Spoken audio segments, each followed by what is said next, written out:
வணக்கம். உங்கள் ஹீலர் அருணாச்சலம் விஜயகுமார் பேசுகிறேன். பிராணாயத்தை பற்றி நிறைய சொல்லிட்டேன்.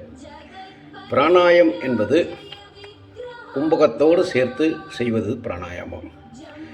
பிராணாயாமம் விதிமுறைகளை சொல்லிட்டேன். முதல் நாள் தாம்பத்தியம் வச்சிடக்கூடாது. மாமிசம் உண்ட 3 நாட்கள் பிறகு தான் செய்யணும். தீட்டு இருக்குது. ப்ளஸ் உணவை உண்ட பிறகு பிராணாயாமம் செய்யக்கூடாது.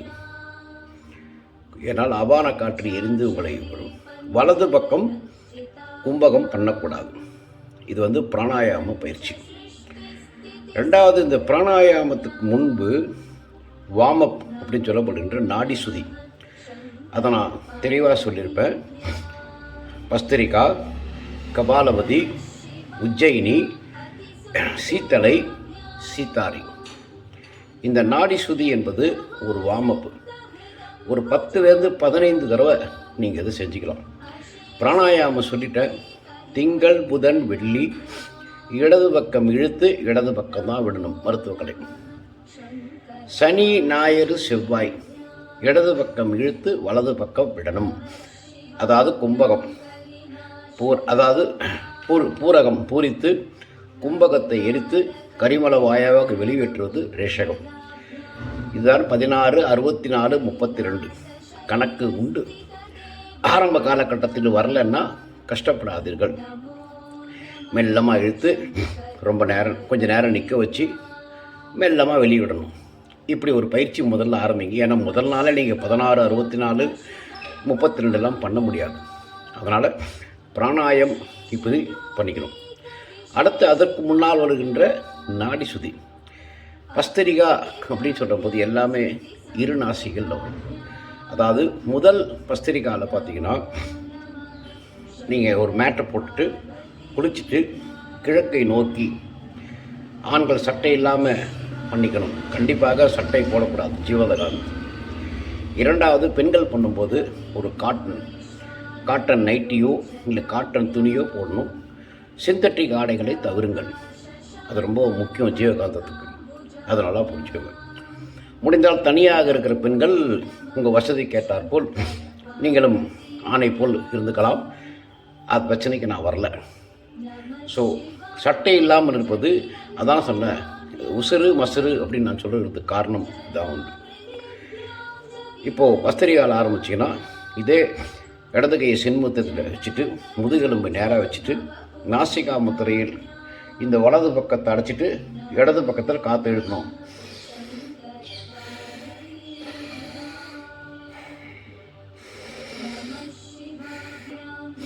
கும்பகம் பண்ணக்கூடாது. இடது பக்கம் இழுத்து வலது பக்கம், வலது பக்கம் இழுத்து இடது பக்கம், கும்பக பக்கமே போகக்கூடாது. இது பஸ்திரிகா. அடுத்து கபாலபதியில் நீங்கள் 2 நாசிலையும் காற்றை இழுக்கணும். காற்றை இழுத்துட்டு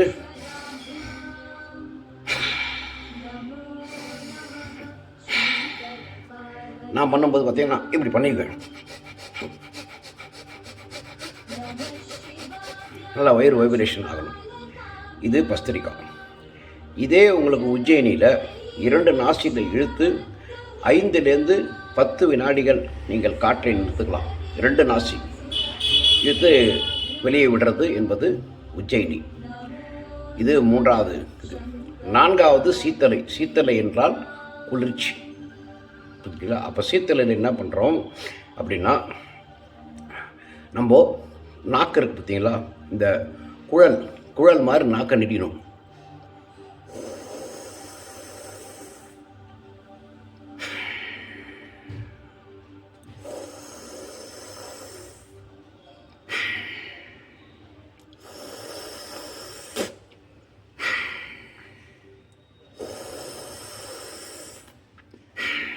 இப்படி பண்ணணும். இது சீத்தலை. அடுத்து சீத்தாரி என்று சொல்லப்படுகிறது என்ன அப்படின்னு கேட்டிங்கன்னா, இதே நாக்கை மேல் பக்கம், அதாவது மூளை நம்ம ஆக்டிவேட் பண்ணணும். மேல் பக்கம் நாக்கை, உள்நாக்கை இப்படி மடிச்சுக்கணும்.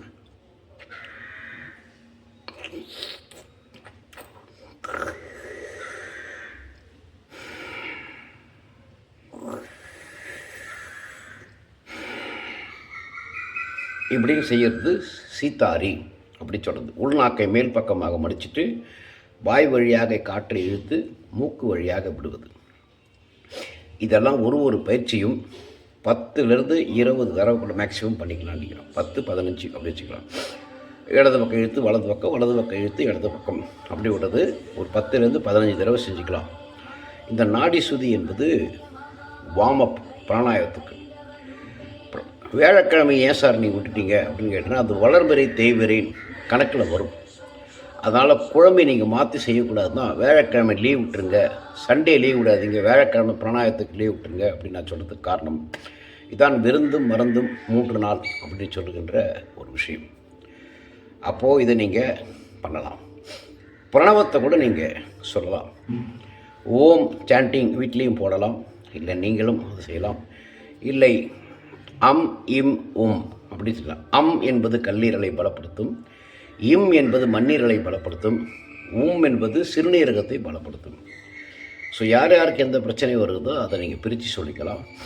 இல்லை ஆரோக்கியமாக இருக்கிறவர்கள் ஓம் சொல்லலாம். கல்லீரல் பிரச்சனை இருக்கிறவர்கள் இப்படி இதே சின்முத்திரையில் உட்காந்துட்டு முதுகு ரொம்ப நேராக வச்சு, சின்முத்திரைனா ஆரோக்கியமானவர்கள் இப்படி வச்சுக்கலாம். புதுட்டீங்களா? ஆரோக்கியம் குற்றவர்கள் இப்படி வச்சுக்கலாம். அதையும் சின்முத்திரை நான் சொல்லல. அப்போது உட்கார்ந்து செய்கிறவர்கள் இப்படி பண்ணிக்கலாம். இப்படி பண்ணிவிட்டு உட்காந்துட்டு சின்முத்திரையில் உட்காந்துட்டு நீங்கள் அப்படி கல்லீரல் பிரச்சனை இருக்கிறவங்க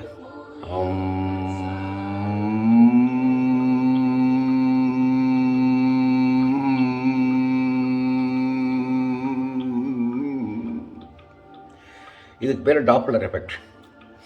அப்படியே மெல்ல ஏற்றி அப்படியே எரித்து அப்படியே கொண்டு கீழே வருது. அடுத்து மண்ணீரல் பிரச்சனை இருக்கிறவங்க இம் சொல்லலாம். இப்படி உக்காந்துட்டு அதே மாதிரி இம்.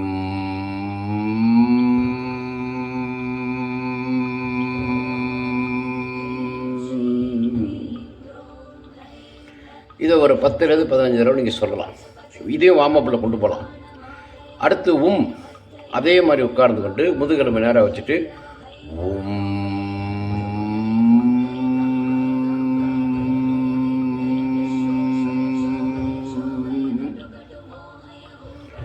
இப்படி சொல்லிக்கலாம்.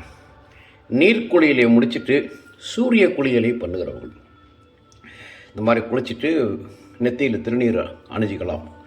மற்ற மதத்துக்காரர்கள் எனக்கு தெரியாது நீங்கள் என்ன அணிஞ்சிக்க போகிறீங்கன்னு. ஏன்னா இது உடம்பின் நீர், இதுதான் திருநீர் அப்படின்னு நம்ம சொல்லுகின்றத. இப்போ அது கெமிக்கலில் வருது. வெளியில் கிடைக்கிற பஞ்சாமிர்தமும் திருநீரும் அது கெமிக்கல் கலந்து வருது அப்படின்னு சொல்கிறாங்க. அது உங்களுடைய விருப்பம். அது எப்படி நீங்கள் சுத்தமாக மாட்டுச்சாண திருநீர் தான் ரொம்ப நல்லது. அதை நல்லா புரிஞ்சுக்கணும். ஓகேங்களா? சூரிய குளியலில் இருக்கும்போது காலையில் நீங்கள் என்ன பண்ணுறீங்கன்னா, சூரியனுக்கு முதுகை காட்டணும், சக்கரங்களுக்கு முதுகில் காட்டணும். ஏன்னா சக்கரங்கள் முதுகு பின்னால் தான் இருக்கும்.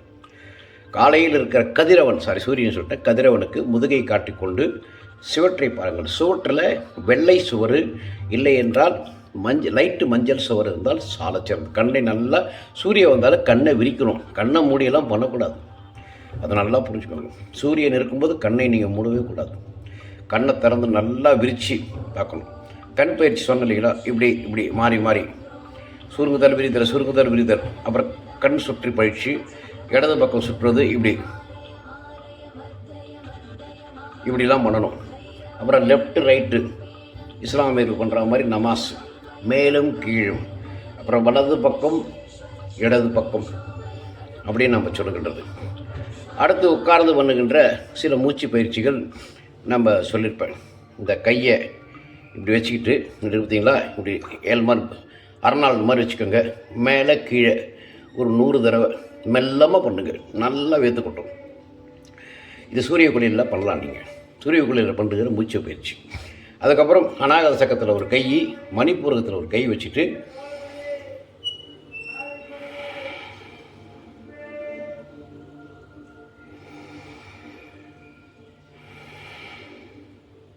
இப்படி ஒரு நீங்கள் பயிற்சி பண்ணலாம்.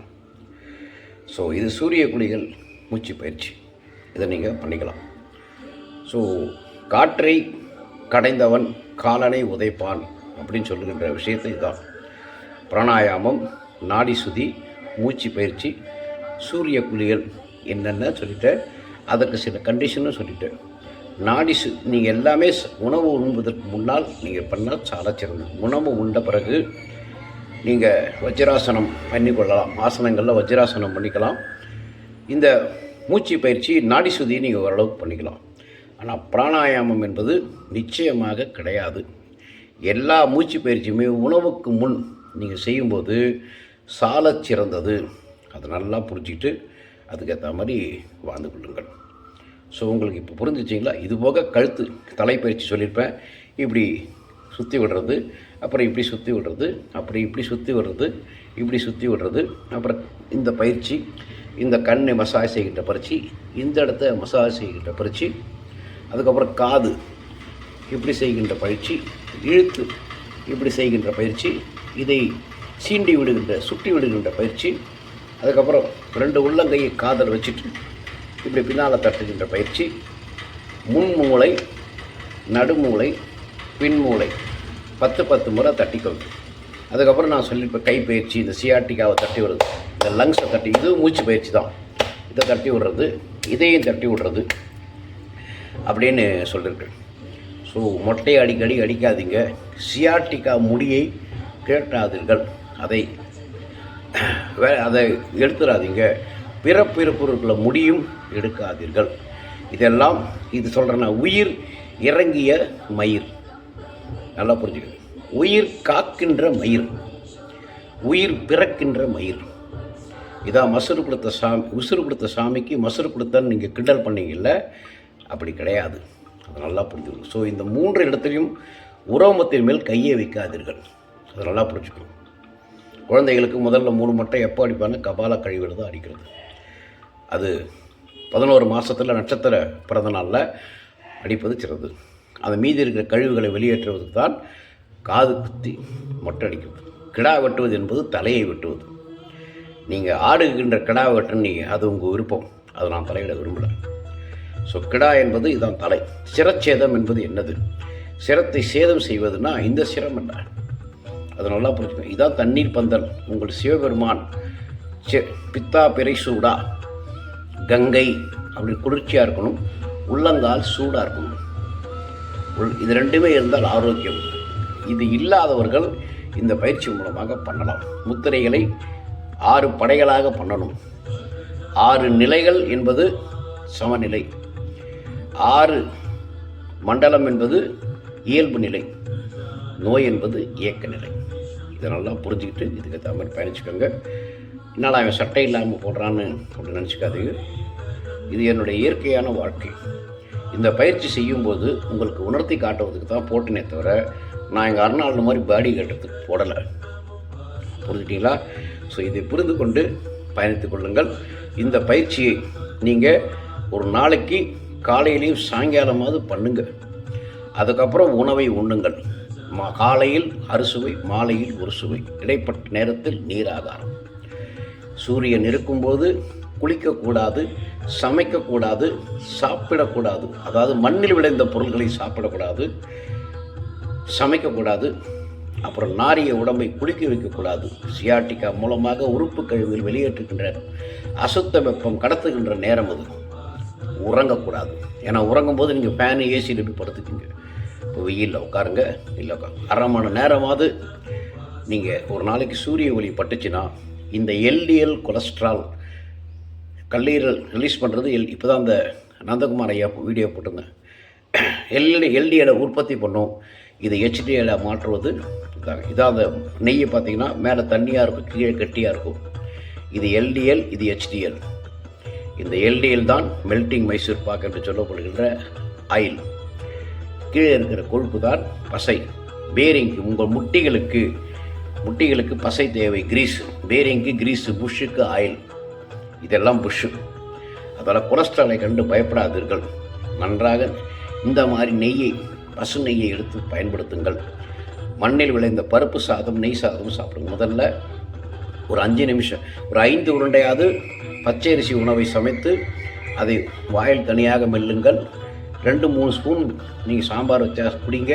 ரசத்தை உள்ளங்கையில் உறிஞ்சி குடிங்க, நக்கி குடிங்க. தயிர் நீங்கள் அப்படி சேர்த்துக்கலாம். ஸோ முதலில் கசப்பு, மாலையில் துவர்ப்பு.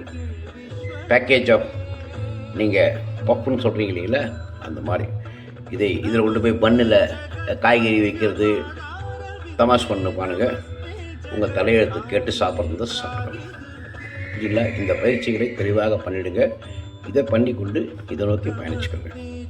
ஸோ மருத்துவ குறிப்புக்கு இன்றைக்கி இந்த பயிற்சிகளை போடுகிறேன். இந்த குறிப்பை நிறுத்திட்டு இந்த பயிற்சி பண்ணிக்கோங்க. இது எல்லாருமே உட்கார்ந்து அழகாக பண்ணிக்கலாம். இதை பண்ணிக்கிட்டு வலதளங்களை தேடுங்க. பிராணாயாமம் அது இது சிம்பிளாக சொல்லி கொடுத்துட்டேன். இதை தான் நான் ஃபாலோ பண்ணுகிறேன். நல்லா இருக்கிறேன். புரியுதுங்களா? நான் கண்ட பாதை. ஏன்னா நான் உணர்ந்தது தான் உங்களுக்கு சொல்லியிருக்கிறேன். நான் இங்கு படித்து கூறவில்லை, பட்டதை கூறிக்கொண்டிருக்கிறேன். நான் அடிக்கடி சொல்கிறதுக்கு, நான் இங்கு பார்வையாளன் அல்ல, ரசிப்பவன் பார்வையாளன், புசிப்பவன் பதிவாளன். நான் பதிவாளனாக உங்களுக்கு பதிவு செய்து கொண்டிருக்கிறேன். பார்த்துக்கொள்ளுங்கள். வாழ்க வளமுடன். ஜெயஹிந்த். ஓங்குக சுபாஷ் சந்திர போஸ் புகழ்.